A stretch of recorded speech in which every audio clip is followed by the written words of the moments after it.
Hello, I'm Walt Bartman. I'm the founder and director of the Yellow Barn Studio at Glen Echo. And, we have a really well-known artist that's just joined us as a faculty member, Ken Conley. And Ken and I have quite a history together. We were just talking about the fact that we've known each other for 30 years. And, when I think in terms of artists in Washington, Ken is one of the ones that I always think about. And honestly, I feel, him joining us is going to be a great opportunity for those of you watching this video to take a class with him. I think that, you're going to talk about having a great teacher. Ken's one. So Ken, welcome. Hi. It's great to see you. And Nice to see you too. I'm glad to be on board. Yeah, what we're going to do now is we just want to talk a little bit. And I really think you ought to just let us know a little bit about yourself. That's the main thing right now. So, can you tell us a little bit about your background and and then we're going to really look at your work and talk about what you do with students. So, yeah. So I born and raised in Northern Virginia, Seven Corners, Falls Church area. I was always interested in art. Something that I would do. I used to copy the funny pages when I was a little kid, and I just drew all the time. And I was fortunate that my parents helped me with that. The Corcoran had a Saturday kids program, and my father would drive me into town and drop me off, and I'd take that class, and then he'd pick me up. So that's what I did. I was I was usually the one that people would ask to draw something, in high school. Ken, will you draw this for me? When I got to college, I wasn't so sure what to do, because in my high school there wasn't a defined path for becoming a visual artist. It was really neglected in the high school level. Actually, I stopped taking art classes in high school. But when I found myself, I kept coming back to it again and again. I tried to be a business major. I tried other things, but I just kept coming back to the visual arts and wherever I was studying. So I took classes at Northern Virginia Community College, and then I transferred into, and I went to the Corcoran as an adult student, and then I transferred into American University. Corcoran, I wasn't getting at the time. I wasn't getting what I needed from the Corcoran, so I went to AU, and I found a community of artists, of working, practicing artist teachers, and they were excellent. I've taken classes in lots of places, and they stood out. They really knew what they were talking about. They were well informed, they were skilled, knowledgeable, incredibly smart, and I just felt as though I had found my home. So I studied with Robert Durista at American University, and he left and moved up to Boston and started teaching at Boston University. So I followed him up to Boston and enrolled in the graduate program at Boston University. After that, I came back to DC, newly married, came back to DC, and worked with the Washington Studio School. While I was an undergraduate, I helped the Washington Studio School in a small way, developing some of the administration of the school, enrollments, art sales, publicity, et cetera. All of that type of stuff is what I was involved in. And then after graduate school, I came back and I started teaching there. And eventually I became one of two full-time instructors. The other was Lee Newman, and also a co-chair of the board of directors. As the board of directors at the time, all of the artists that taught at the school were also members of the board of directors. So I've taught all over town. I've taught as an adjunct at many different places, American University, Georgetown University, et cetera, et cetera. and community colleges. I taught for 15 years at Prince George's Community College. I taught for a long time at Montgomery College in Rockville. And I also taught full-time at a small liberal arts college in Western Pennsylvania, of Washington and Jefferson College. So I've had I've had a lot of experience teaching in a lot of different places. And I know one reason I'm at the Yellow Barn is because of Walt. And Walt has really done a remarkable job of building community. And that appeals to me greatly. And a place to learn and grow myself along with my students. So That sounds great. And God, our lives parallel each other so much. I mean, I got on a streetcar and rode into Pittsburgh to do Saturday morning art classes. And yeah. I didn't take art in high school because it just didn't reach what I was doing, And then of course my life came to Washington. And when I did, we studied under the same people. And this is what's really unique. And I think it was a period, a lot of people don't know about this, but that was a great period at AU with the instruction that was there. And we had a lot of the top artists of the time who came and spoke and reviewed student work and that. And I feel, we really benefited. And, Ken and myself, with all the years the experience that we have, and I don't know, I'm sure it's 50 years, Ken. I took my count and I think it's right about there, all right? Somewhere in there anyhow. And the thing is, with that, we have such a lot of knowledge to share with you. And having Ken join me, I think at the Yellow Barn really is going to make a real difference in the way our program grows. He brings a dimension that I just feel we need, all right? And those of you that are looking for someone who's had experience teaching at universities, and we're talking about a university instructor now. We're not talking about somebody who's just started teaching and progressing as an artist. There's a lot more to learn, and we studied under some of the top people in the country. And I think the thing is, with that, we were able to really pass that on to our students. So I feel great about having you. I mean, really, truly, I think this is going to help our program grow, and see you as a real center and an important instructor. So with that, the thing that I got some questions to ask you, so that's what I'm looking there on my phone. But as an artist teacher, how did you develop that? How did you take that as a career? I think it goes back to AU. I was so inspired by the teacher painter, the artist instructor. I was so inspired by them that I thought that I'd like to give back. I'd like to teach too, and that would keep me painting, keep me thinking about painting, and also I could give something back to my students. So it was definitely the faculty at AU that inspired me to do it as a career. Yeah, and that's myself as well. I mean, I had the opportunity to start the Yellow Barn, and it was all about community. It's all about and we have at the Yellow Barn, for the people that are watching, we have about 35 instructors that are teaching at the Yellow Barn. That's how we've grown. I started with myself and two other instructors, and that was back, God, I can't even remember. All right, but the Yellow Barn started in 1994, so I'll give you an idea. But I was at Glen Echo before that, and what you were saying about different schools in the area. Yeah, I taught at the Montgomery College as well. So it's very interesting. This is the way it works,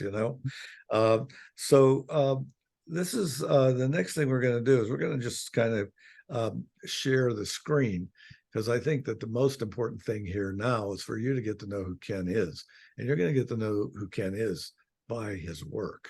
And I think this is the thing. He's dedicated himself to really growing as an artist, finding himself. And this is one of the things I think we both share. We're not trying to make carbon copies, but we really do give our students the kind of place to start, but also the energy, I think, and the passion. And I think this is what you're going to bring to our program, I know. So all right, so here we go. Hope everything is working. All right. So this is it. This is Ken's work. All right. And as you see, this is one of his self-portraits. Ken joining us here at the Yellow Barn. I think for those of you just starting to watch this video, he's bringing a lot of experience. So with that, I thought maybe we could just talk about this, and you can go ahead and tell me what you want to say about your work. All right, this is it. Okay. So I think I have two fundamental approaches to drawing. One is working from the inside out, the other is working from the outside in. So what I mean by that is sometimes I concentrate on edges, and sometimes I don't. I just concentrate on gesture. Edges and gesture are important in all drawings, but sometimes I start them in different ways, which presents different opportunities for me as I'm drawing. I like to not have a clear idea of what it's going to look like. I don't plan it so much as I respond to something that I'm looking at. I respond to something seen instead of planning it. I also want to include, I try and make clear that this kind of work is very different from a camera. That our vision is unique to ourselves, and we're not cameras. So that's why you'll see, and one reason you'll see an active line is because each time I look, I'll see a different edge or a different line. Also, I use charcoal often because it's spontaneity, it's fluidity. I try and respond emotionally to what it is that I see. I can't, it's almost like I can't help it. I can't help responding emotionally to what I see. Well, that's it. I think that what we're going to get from you is someone who really understands feeling. All right, and how you bring feeling to a piece of work. I'm looking at the portrait on the left. I don't know if I'm going to hit the nail on the head, but Jack Dichter is the name that I. That's him. That's it. Yeah, That's right. this is it. I'm going to tell everybody. Jack modeled, I don't know how many years ago, all right? But the thing is, you captured his likeness. I mean, honestly, and a lot of people may not think that when you're so expressive that you can't get the likeness as well. And honestly, that's Jack. All right, so the other guy, I don't know who that is. All right, but no, I'm kidding. All right. So anyhow, you want to go on, and we'll take a look at some of them. These are your self portraits. This is what I think. When you're talking, it's not a photo. This is what it's about. All right. And honestly, you're going to be able to bring this to your students. So anything about these two? This is the one on the left, especially, is a good example of maybe some of the different ways that I work. So sometimes I will, and I think it'll become even clearer using some other examples, is that I'll start in the interior of the head, and I'll work out. And I'm trying to feel the sense of touch is very important to me. The sense, I develop a sense, and I think it's very important to students to develop the actual sense that they are touching what they're feeling, what it is that they see. And I strive to do that. And I take out any marks that seem false to me, that don't have that.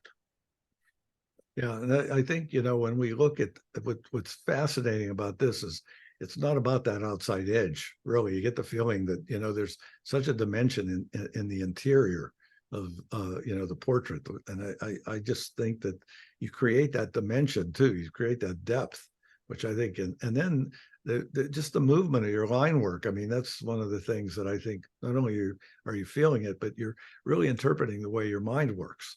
You're in tune. I always tell my students, and I think we both share this, and I'm sure you shared it with your students, but I try to tell my students, you need to get your mind, eye, and hand to be at the same place. Right. And do you work at that? If you're going to be good at drawing, that's the key, So you have it there. And I think that's one of the things you're going to bring to, to your students. And then these are some more. Just give you an idea. And I know this model as well. All right. So the angularity in your work, is there anything to talk about? Like when look at this portrait, it's got some real angular lines. Is it something that you concentrate on, or is it you just saw it in his face? Or I think I saw it. I think I was picking up some of the movements that I felt in the mustache, the beard, and I often just subconsciously I make associations with different kind of movements and rhythms. I think that goes back to my training. It's but it's become subconscious now. It's become a part of the way that I work.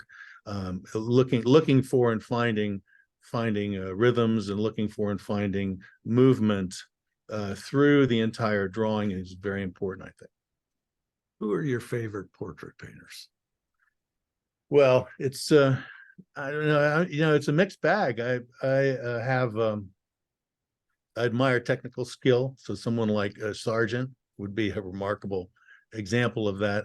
But also, I think Giacometti and Frank Arbach, because in my opinion, they were trying to find the essence of this person. And that transcends just likeness. We're more complicated than that. And the goal is to try and communicate that to the page. There's a humility, it's hard to do, and I'm not successful at it every time. But it's not formulaic in the sense that I can't give you a step-by-step instructions on how to get there. I can help you get there, but everyone gets there in their own way. Yeah, and I think that what you're talking about, no formula.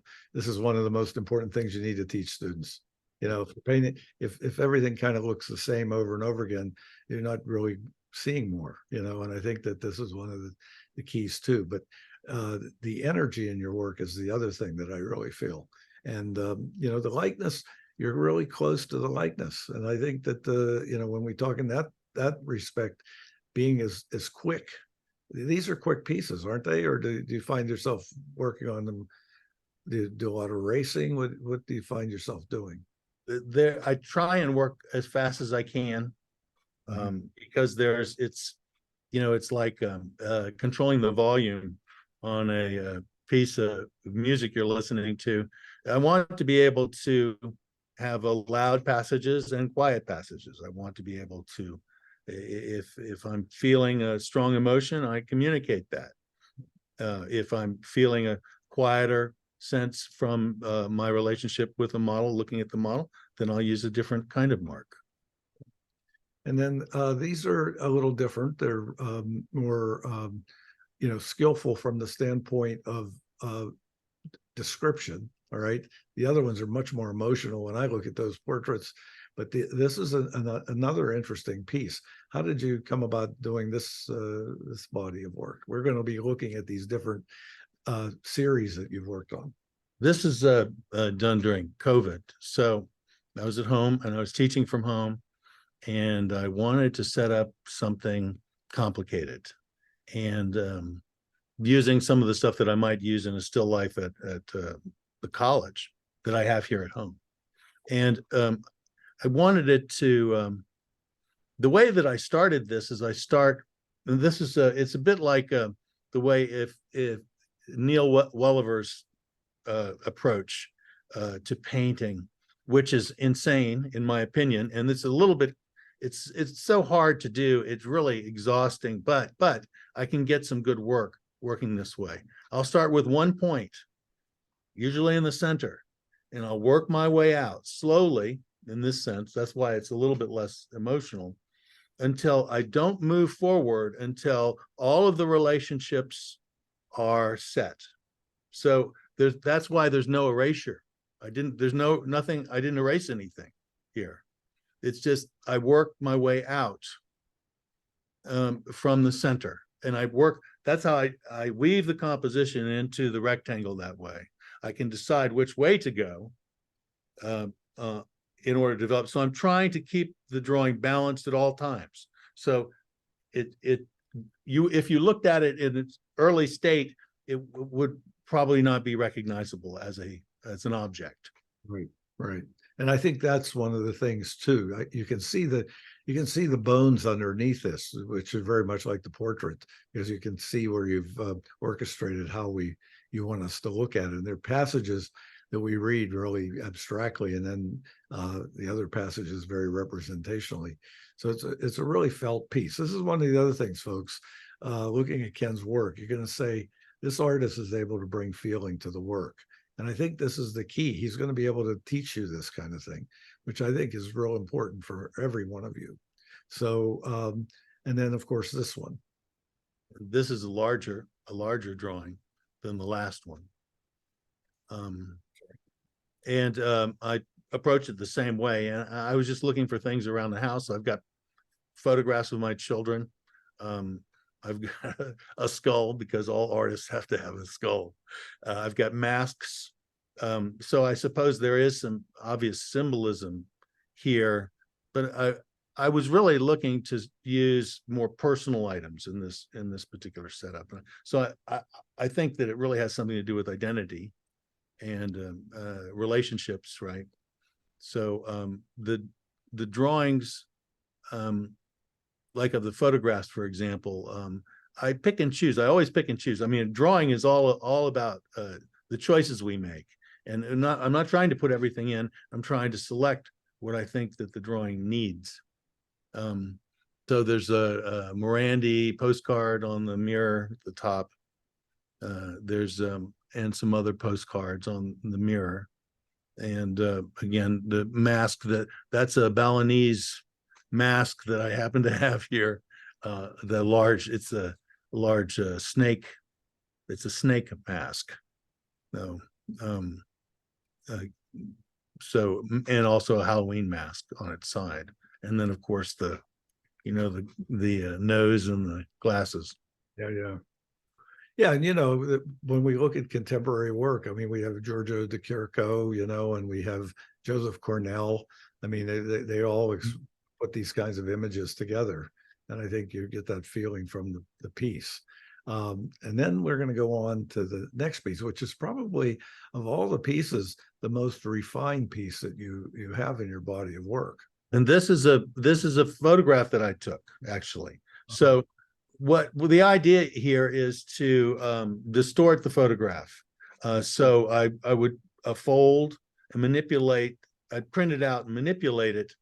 And the idea here is to rethink. Like, for instance, if I took a photograph of one of my paintings and printed it out and then did something similar to that, it would be a way of opening up my thinking about image making, right? It would just present information in a different way. So that's what's going on here. This is one of my experiments. It shows, I mean, when we talk about your skillfulness, people are going to think, well, he's a very expressive painter, but you run a range, and every great teacher has to have that ability to do that. And you find your temperament, Right. This is what everybody's going to understand, that what we're going to see is a series of works and how perhaps maybe the artist changes, all right, and then settles into what the artist is really about. And Ken has done that. He's reached that. He's a mature artist that I feel, if anything, with the years of experience, he's learned a lot and he's got a lot to teach you. So the next one, I can see Giacometti here a little bit, right? Just in the nature of, he's speaking, in a way over your shoulder. But what do you think about this one? I know you like this one. So this is a black paint on canvas. And whenever I got close to an edge, I erased it. So I kept going back to the center of the head and working out and trying to eliminate the potential confinement of a contour. So that's the idea. And then also, I was thinking, we were talking about Frank Arbach, and his probably the teacher that had the most influence on him is a man named David Bomberg. And Bomberg is an interesting career because he was hyper realistic at some point. He was very geometric at another point and abstract. And then when he was teaching, he would talk about, say, a nose. instead of painting a nose the same way all the time, why don't you find a new way? Why don't you try and find a new way to express the nose or express the mouth? Why does it have to be the same all the time? Yeah. And Frank Arbach took that to heart. You know, measuring was always important, but the sense that you're using that as a tool to get somewhere else is what it's about. It's not an end in itself. Again, I would like my students to be able to draw any way they want to. I want them to be able to draw as realistically as they want to and as loose as they want, whatever. They should have that range in, as you were saying, in their own work, so they can respond to their own work and respond to whatever it is they're painting and drawing in a meaningful way. And, we all know this. I mean, after the years of working, it is the fact that we understand that it can be interpreted in many different ways. Yes. I think art's a language, and you really feel that in your work. The figurative pieces, I'm just going to run through them. Anyone that you want to specifically talk about, we can come back and talk about. This gives you the range of how Ken is working. All right. And those of you that don't know Giacometti or Frank Auerbach, understand that they're significant artists in the 20th century, very contemporary, and even today. So I think, if anything, this is a series of figurative work. Do you want to say anything about that? It's some of the one me sitting on a chair, the nude, is a good example of working from the interior out. So to refine what I'm saying, I literally position my eye. I'm looking in the mirror. I position my eye on a particular point. I put the charcoal on the paper at that where I think that point is, and then I don't look at the paper at all. I look just at what I see, and I just allow the hand to move. So what that invites is marks such as these, because I'm not preconceiving what it is that I'm seeing, and it's very, very difficult to overcome that. Mm-hmm. Because we've seen so many images in our lives. We think we know what we see. But the fact of the matter is that every time we look, we see something different. It's that we label as a cup or label as a person. We are constantly filtering all of this visual information through our own sensibility, and that's what I'm interested in. Yeah, and I think you communicated incredibly well. I mean, it's a wonderful piece, active. We are able to, as you mentioned earlier, the essence. It is all about the essence. It doesn't have to be, any decoration. It really is about the fundamentals, and how that's communicated. But you can see the sensitivity of your line when you want to make really thin and sensitive line as well.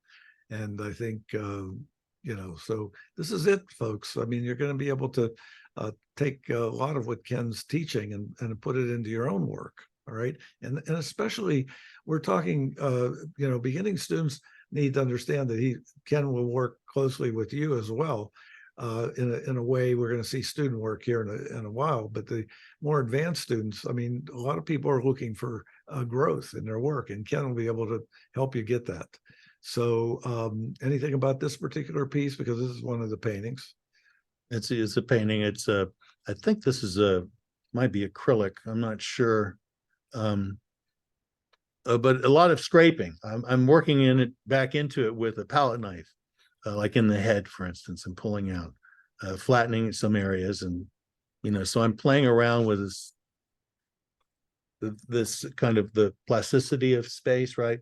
It can be, if we think about, there are different ways to think about space. If we just look at the history of visual art and think about Byzantine art and how it has a tendency to be flat relative to what we might imagine art to be today, it's still spatial, right? So playing around with this idea of these two-dimensional areas and three-dimensional areas is an interesting approach for me.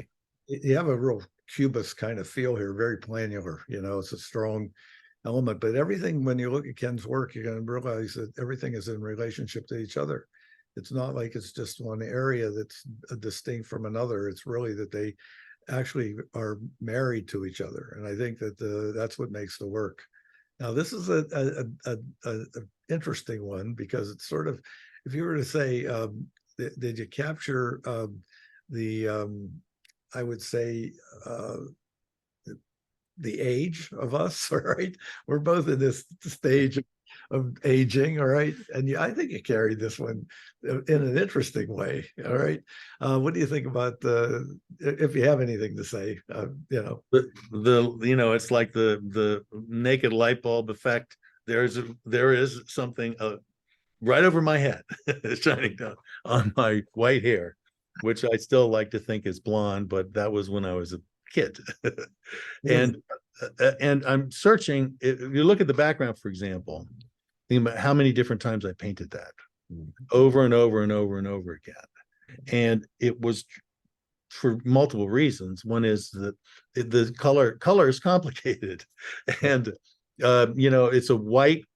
The local color is white, but obviously it changes depending on the lighting in the room. So when I would pick up a different color sensation, I'd put it down. So the goal is to make the space behind the head seem like it's there, right? So if you look carefully at the background, for instance, you'll see areas are lighter and darker. It's not all the same. And it's based on my observations, right? That it's a dark, we see darks against lights against darks. And so I worked along, I wanted to sustain a painting and try and keep it fresh. That was the goal here. Well, you captured a likeness, but more of a sense of caricature. I mean, it really has and you can do that too. I mean, that's it. Here's a great example of that, So these pieces, I think, are good pieces that way. Give everybody an understanding of how Ken is just pushing, really. When we do self-portraits, I guess the thing is, it's first of all, we've never really seen a reflection of ourselves, really. I mean, it's like the nature of how we see as people see us differently. We don't get to see the reflection, essentially. So that's it. And then you have these still lifes, which I put them in mostly for students that are wanting to take your classes, so they could understand that you will go over the basics. And Yes, even though when you look at the expressive work that you have the skill to really teach, everything that anybody who's starting, or even people who need to have a refresher, you have that skill. So I think that's where they are. And here's your series of other still lifes. children's toys, yep. Which is fascinating. I mean, it's unique, and you can see the expressive quality even in the still lifes. I'm going to pass through these, but we're going to talk about this, because this is the next series that I find interesting.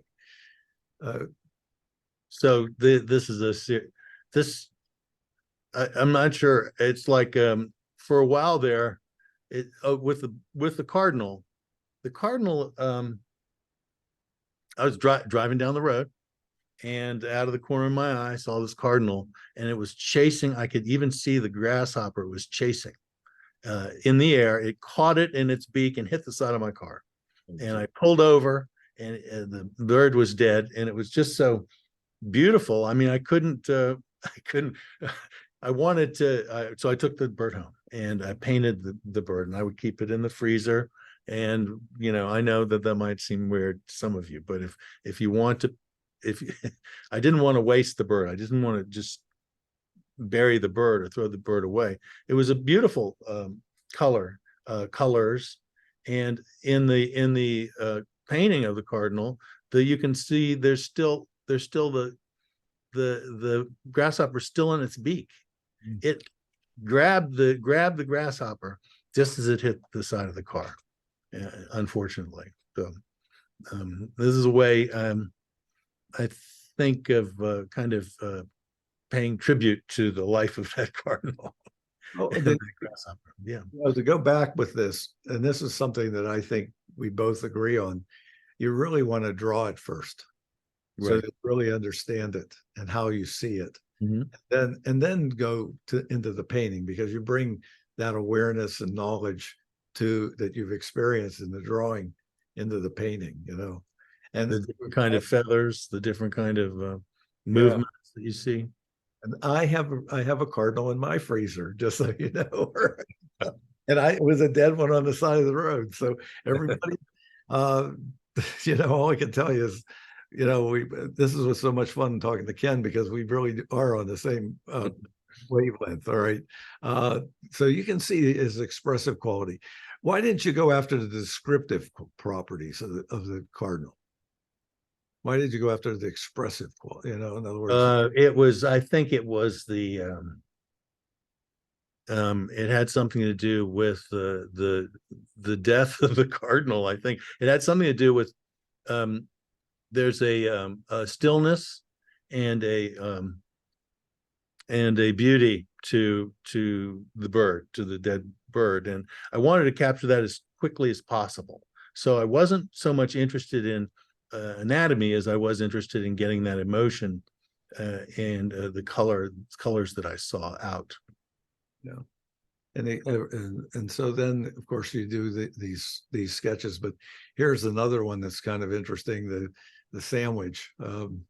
This was I was a fellow at the Virginia Center for the Creative Arts, which is an artist colony down in Amherst, Virginia, and they would provide lunch. I mean, it's a great place because you focus on your work. That's what you do. You go to your studio every day, and then you all meet for dinner and conversation. And there's usually an open studio, or they also have poets and musicians there. So it's a really interesting mix of people. So this was one of the sandwiches, and I wanted to just see experiment. I tried to experiment a little bit with this and try and make it a little bit less literal. So, for instance, if you look at the bread on the top, it's not moldy, I promise. But what I did was I'd take my palette knife and I'd move it in an unexpected way instead of following the planes are there. So I thought, well, this is wet paint. Let's try just another kind of movement, or introducing another kind of movement into the painting. So the light was it was morning light, so it's very blue. It's white paper, but it's very blue at this particular moment. So I wanted to capture that too. Yeah, so I like this piece. It makes me hungry. Now we go to the architectural pieces, and these are some of well, when we talk in terms of architecture, actually, this is a series of your forest series. So I'm just going to show them what you've done, and then we can discuss certain pieces. I know there are a lot of them, so we're not going to take everybody's time, because I really do want you to get the most out of this lecture. So, but you can always take Ken's class and pick his brain. All right, that's for sure. So, what do you like to say about this group? Well, many of them were done at Great Falls, Maryland side, and some were done in other places. I think what I'm trying to do, especially with this one, for instance, is this was done in Florida, and it was a undeveloped park on the edge of the water. So these are Australian pines. They're very shallow rooted. They're not native, obviously, to Florida. So if there's a big storm, they usually topple over.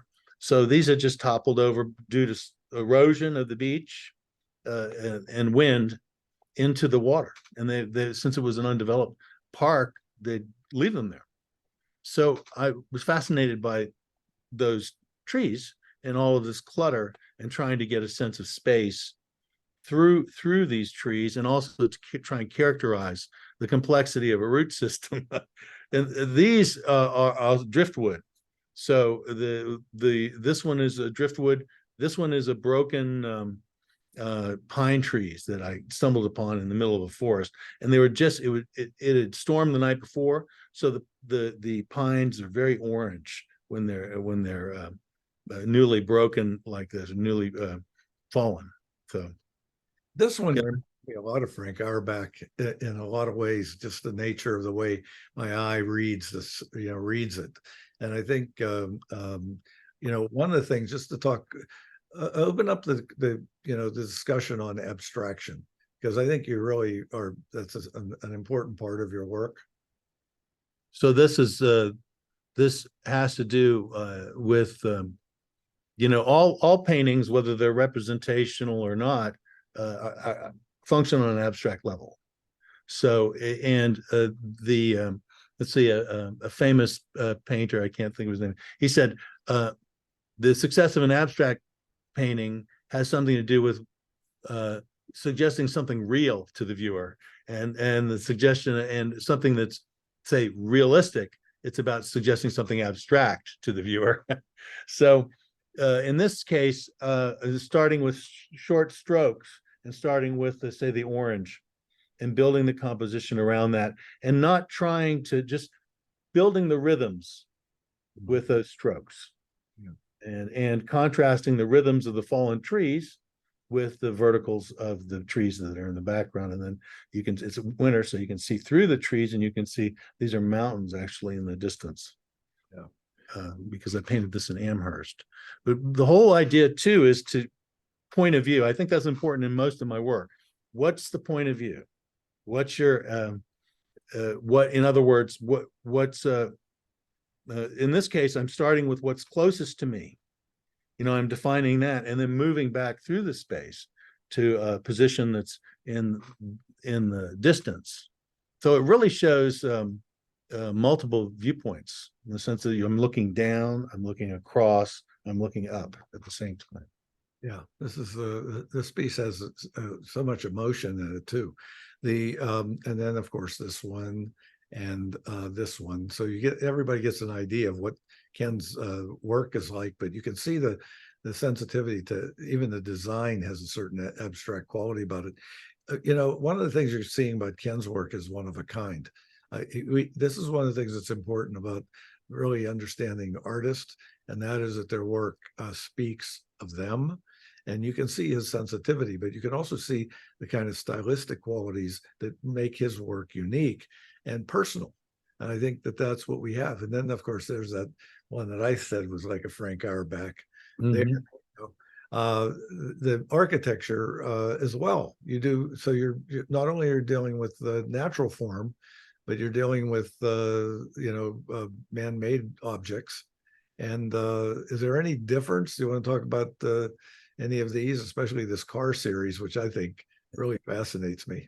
One of the reasons I wanted to paint in junkyards is because the colors and the shapes that are available there, and also it's a junkyard, or it's like people would come in and buy a part of a car, so it might be missing the next day. The door might be gone.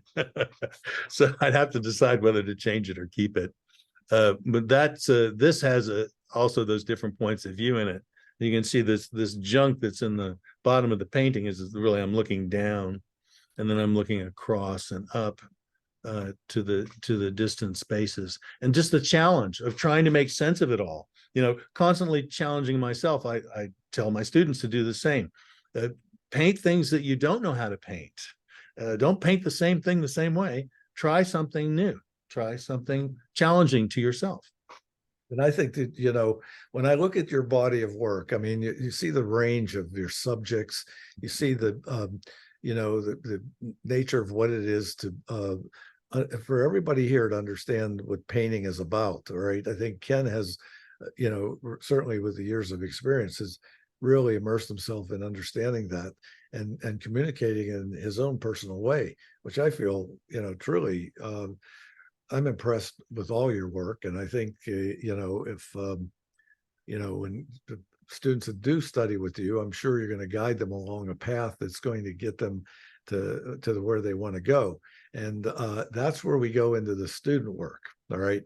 And Ken, you've taught at a number of places. Probably have had thousands of students, I would imagine, by this time in your life. All right. And I think, if anything, the thing that I'm going to ask you to tell us a little bit is, what do you get from your work and your teaching? Well, from it's the relationship between my own work and the student work and the teaching is that it keeps it's exciting. It's interesting. I love teaching, and I love teaching because it stimulates me to paint. I want to be authentic. I want to say I don't want to be that person that never paints or taught painted 20 years ago and trying to teach painting to students. I want to be able to do what I say. I want to be able to show them. So I do lots of demonstrations, and this student work too. This is a collage, and I think the next one's a collage as well. And that's actually a collage, and that teaches the beginning student how to think in terms of value, how to simplify down to the essentials. So they can only three tones. Yeah, when we talk about collage, explain that. Well, have the students tear the paper. They're not allowed to use their scissors, and it's as if I think probably the student did a little bit here, but it's almost as if each piece of paper is like a brush stroke that they're building the space using these. It's very, very abstract in the beginning too. They know where it is and I know where it is, but if somebody saw it out of the context of the classroom, they wouldn't recognize it as a still life until much later in the process. So it teaches them that too. It teaches them how images are made, that it's not just about the literal. It's fascinating. Here you are working with paper, which I think, we see a number of artists that have done that. I mean, it's really an interesting medium to just, for people, truthfully, you go to the beach and take an old magazine and a glue stick, and you don't have to take paint and get sand in your paints. You can just really do things at the beach really with paper, which I think is a fun thing too. And these are remarkable pieces. I mean, very sophisticated. All right. Yes. And I think well seen, well drawn, and I know you asked your students to do that. So let me ask you another question. What do you feel is important in the work of your students?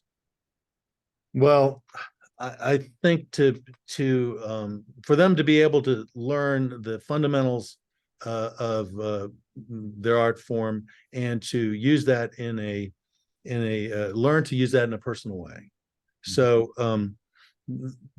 that happens if you stick with it. If the students stick with it, they're able to understand their own voice, to feel it in their work.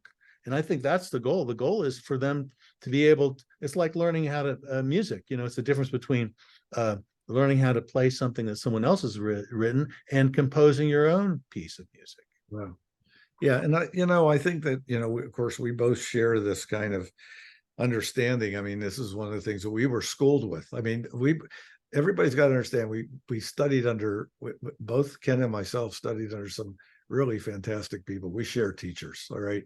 And when Ken said he's really motivated to be an artist teacher, I was too. That group of teachers that we had at AU, particularly for me, you went off to Boston, but they were they were so inspiring, and they brought an understanding that I don't think, when I look back on could that happen again with a group of people? Well, it's going to be hard to find those people again. All right.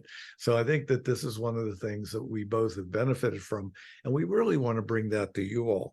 I think, when we're looking at this, like for instance, a piece like this, what is it that you think is important for those students to achieve? Well, this is a good example of how she's finding really the energy of the landscape, by being very selective, using lots of straight lines, and it really speaks to her about her in the way that she sees. So I want depending on the level of student, I want the student to feel all levels. I want them to feel as though they've accomplished something by the end of the course, that they're able to. I tell my beginning drawing students, at the end of the course, you'll be able to draw anything you want to in proportion, and you'll be able to compose the page. You'll be able to balance the page, and then that's very important for beginning students to be able to do, to get that confidence, to be able to know how to do it. How do you go about doing this? What tools are available? Teaching them, giving them a toolbox that they can use to help them make images. Yeah. And since you have contemporary influences, do you share those with your students? Absolutely, I do. I'm looking all the time at contemporary artwork and art of the past. I teach by showing examples from the now and also examples from the past. So our artists look at paintings a little bit differently than art historians. I'm not really interested in their personal life of the artist, in so much as I'm more interested in the image. What do I see? How is it organized? Why does it have this effect on me? That's what I'm interested in finding out. Well, when I look at your work, I can tell that you breathe art. All right. I mean, it's just there. And I think that you can see that the people that are watching this video, honestly, you can see that the students do too. I mean, the growth in their awareness and that, I think, is real important. And I feel that you do a great job sharing that with them. So I'm incredibly impressed. I think that now what I would say to people who are watching this video, start thinking about taking some courses with Ken, because honestly, we got him teaching how many courses he joined us, but it's not like he's teaching one course. He's got quite a few courses. Four, I think. Four. Yeah, 4 courses. And what are they, so that people know? Well, let's see. I have a figure class on Friday evenings, I believe. I have a painting, a kind of a intermediate level painting class, I think, during the week, at least one. I have a landscape class, and I have probably another drawing class. I can't recall that. Well, they're up on our website, yellowbarnstudio.com. All right. For those of you that are not familiar with the Yellow Barn, I know some of you are going to be watching this on YouTube. You're going to think, well, can you study with Ken? Yeah, you can study with him. None of them are virtual classes, right? I think all of them are on. But the thing is that, Ken's just joining us for the first time. He's going to be really exploring some other things that we're interested in, as far as having him join us, and the growth of our program. But right now, we're going to hold you in suspense and not really tell you about that. But the thing is, what really truly get a start with Ken, those of you that are in the area and can study with him, because I really think you're going to really benefit from his experiences and your growth. Well, I guarantee it. I know Ken. I know his teaching over all those years, and I know what he brought to his students. The time I met him at Washington Lee. I guess it was Washington Lee, right? And I remember you having a pinhole camera in the Yes. In the window. All right, and anybody doesn't know about a pinhole camera, that was pretty unique and impressive. All right. So I don't think I've ever seen anybody else do that. All right. I turned the studio into a pinhole camera. Yeah, into a pinhole camera. It was really pretty wild. And he's experimental, and but he also comes with a lot of background and the basics. And I think that's one of the things that you're going to find out. So Ken, I think we pretty well talked about everything. Is there anything else that you might want to add before we go tonight? I think we covered it. Yeah, we covered it. So those of you that are watching, yellowbarnstudio.com, Ken Conley, all right, is our instructor here. And, all you have to do is go to our website and actually just click on his class, and it'll take you to the registration page, and you'll be able to register. We just added him, so he's not in the Glen Echo catalog right now. He's just on the website. But we're going to really promote him because I think it's a great opportunity to have him. So with that, I'm going to say to all of you tonight, thank you for watching, and I hope to see you, and Ken hopes to see you, all right, at the Yellow Barn. Take care. All right. Okay. Let's see how we're going to do this. We're going to pause the recording. I got to do it up here.